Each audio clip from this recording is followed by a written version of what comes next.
And what is the foundation for effective communication? And it's the number one answer I get. And people say listening. And as I sort of lean into the audience, I go to the audience and say, that is the number one wrong answer that I get when it comes down to effective communication. And let me show you why. Because as human beings, there's something called the quadrants for listening. We listen in four very distinct ways, and it has a lot to do with our personality. It has a lot to do with the relationship that we have, the situation, right, with your kids and the sports. So the first way we tend to listen to people is we listen to them through what we call the ears of judgments and criticism, right?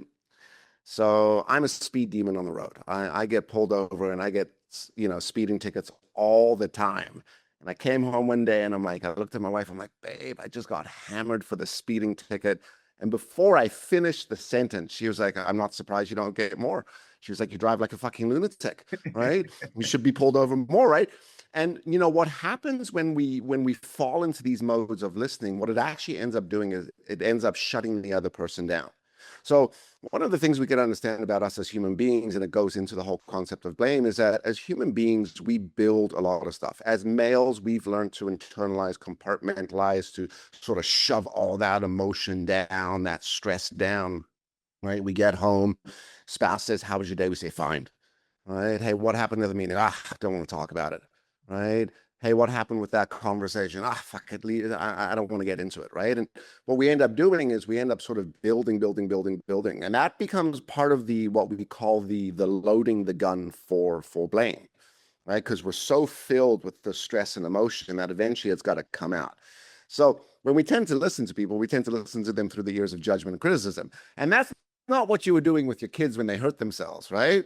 But what we often do as fathers, as mothers, as parents, when our kids are sharing their challenges and their woes, because one of our roles as a parent is to nurture and to look after and to protect. And, in a weird effed up way, my father used to say to me things like, this is going to hurt me more than it's going to hurt you, which is a whole nother maybe episode we should look at doing.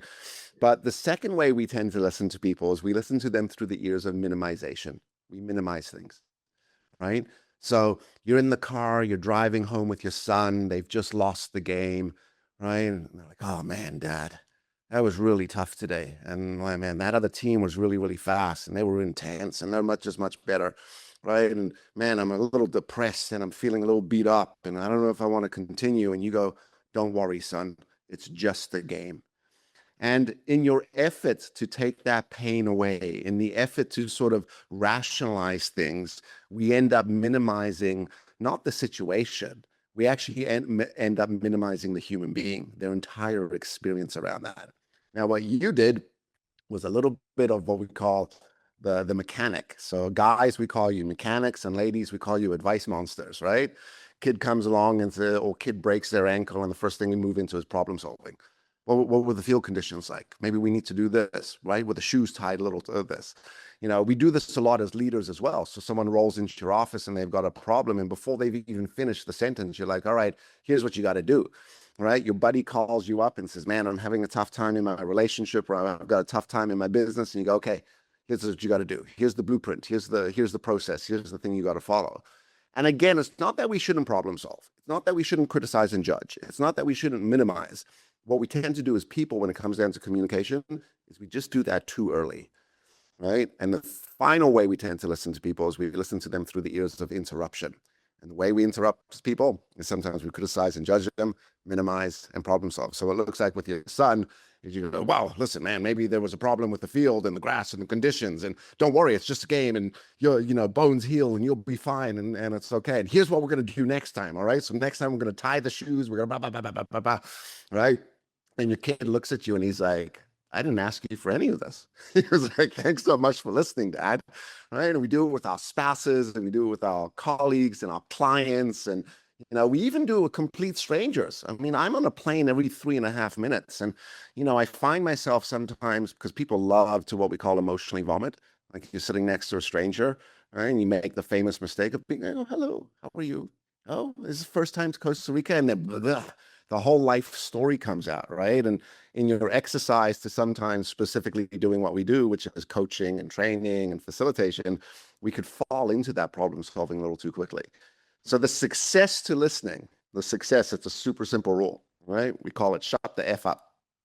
And if we could do that long enough, we just might give the person or the other human being the space to talk, and then they'll ask us. They'll be like, am I making a big deal out of this? Tell me it's going to be okay. What advice do you have? And that's your invitation to now criticize, judge, minimize, and problem solve. Yeah, what as you were talking, what I was thinking about was just the sheer fact that processing, you said, what's the most important part of communication? And it's not listening. What comes after listening is processing. And if we give ourselves a little bit of time to process it, we're probably going to have a better result. My problem is that I vocally process. So if I, Right. it would, I'm a vocal thinker. I think out loud. So for me, especially when you go into the conversations with the children, that can be a challenge. And but it's definitely I'm still learning as I go. The funny thing is we're always learning. I'm much better in scenarios outside of that family environment than I would be inside that family environment because of what you said, which was protect, provide, solve.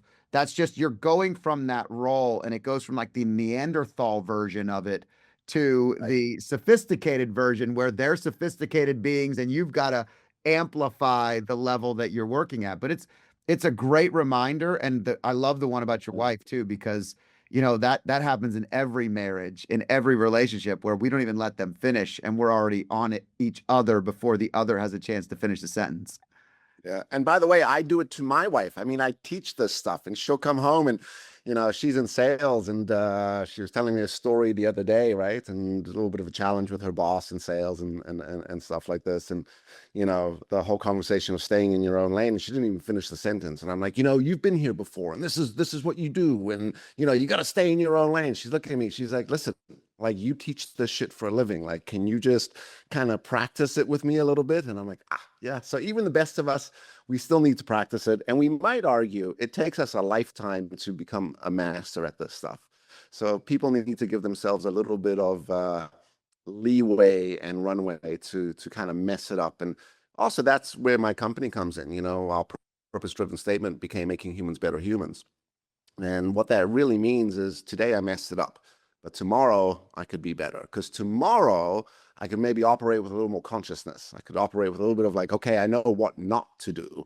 And it's the same when it comes down to the discharging of this emotion and blame, right? I mean, it's a practice. What we do in these skills is we never learn them, we practice them. I often remind people what we're going through when it comes down to listening, communication, emotional intelligence, learning how to regulate, not blame, is it's like yoga. You never learn yoga, you practice yoga, right? You never learn breath work, you practice breath work. And if we can take that same approach to our relationships as parents, as spouses, as friends, then we just practice being better tomorrow. And if we keep doing that, little small increments of change over a period of time is going to give us a large effect and a large impact. Yeah, I couldn't agree more. I think it's really interesting because so many of us know what we need to do, but then when put in those situations, if you're not practicing it, then the application becomes less and less likely that the output will be what you want it to be. So practicing it is really, really valuable. And it's like anything else. The best golfers in the world have a coach to help them be a better golfer tomorrow. To your point, we're all working on a better version of ourselves tomorrow. And, knowing it's not enough, it takes practice and action. And I think that's what Yeah. I was in a conversation today, Greg, and I was talking to somebody about, I run a wine festival and I had a wine festival meeting. I'm wearing my wine festival shirt today. And, Yeah. we had a conversation. I was talking to someone. I was like, you know what? I'm so tired of the people that want to talk about doing stuff versus the ones Correct. that do it. The Correct. action matters so much more.